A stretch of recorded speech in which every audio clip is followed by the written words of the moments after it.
Hello everyone, welcome to Star Academy Air. Guys, আজি আমি Indian history কিছুমান most important question লৈ আছো যিকেইটা কোশ্চেন বাৰে বাৰে আহি থকা দেখা যায় বিভিন্ন কম্পিটিটিভ এক্সামত। গতিকে আপোনালোকে ভিডিওটো প্ৰথমৰ পৰা চাব আৰু যদি ভিডিওটো ভাল পায় আমাৰ চেনেলটো সাবস্ক্ৰাইব কৰিব। কোশ্চেন 1, দিনী ইলাহি গ্ৰন্থৰ প্ৰৱৰ্তক হ'ল। তলত দিয়া চাৰিটা অপচনৰ ভিতৰত শুদ্ধ উত্তৰটো হৈ যাব অপচন ক আকবৰ। দিনী ইলাহি গ্ৰন্থৰ প্ৰৱৰ্তক হ'ল আকবৰ।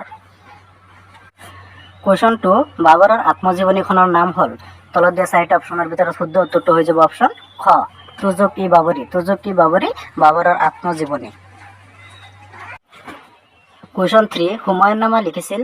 তলত দিয়া চাৰিটা অপচনৰ ভিতৰত শুদ্ধ উত্তৰটো হৈ যাব অপচন গ গুলবদন বেগম। গুলবদন বেগমে হুমায়ুননামা লিখিছিল। কোশ্চন 4, আন-ই-আকবৰী ৰচনা কৰিছিল। তলত দিয়া চাৰিটা অপচনৰ ভিতৰত শুদ্ধ উত্তৰটো হৈ যাব অপচন ক আবুল ফজল। আবুল ফজলে আন-ই-আকবৰী গ্ৰন্থখন ৰচনা কৰিছিল। কোশ্চন 5, তুজুক-ই-জাহাংগীৰী ৰচনা কৰিছিল। তলত দিয়া অপচন চাৰিটাৰ ভিতৰত শুদ্ধ উত্তৰটো হৈ যাব অপচন গ জাহাংগীৰ। যে তুজুক-ই-জাহাংগীৰী জাহাংগীৰে ৰচনা কৰিছিল।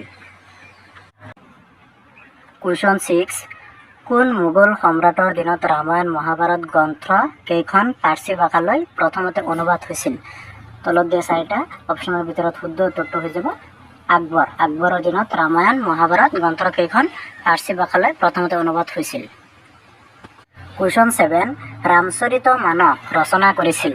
তলত দিয়া অপচন চাৰিটাৰ ভিতৰত শুদ্ধ উত্তৰটো হৈ যাব অপচন ক তুলসী দাস। তুলসী দাসে ৰামচৰিত মানস ৰচনা কৰিছিল।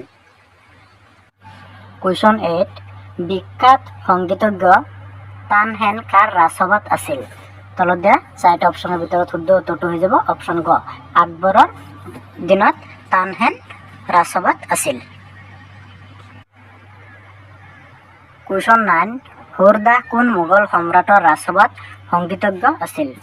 তলত দিয়া অপচন চাৰিটাৰ ভিতৰত শুদ্ধ উত্তৰটো হৈ যাব অপচন ক আকবৰ।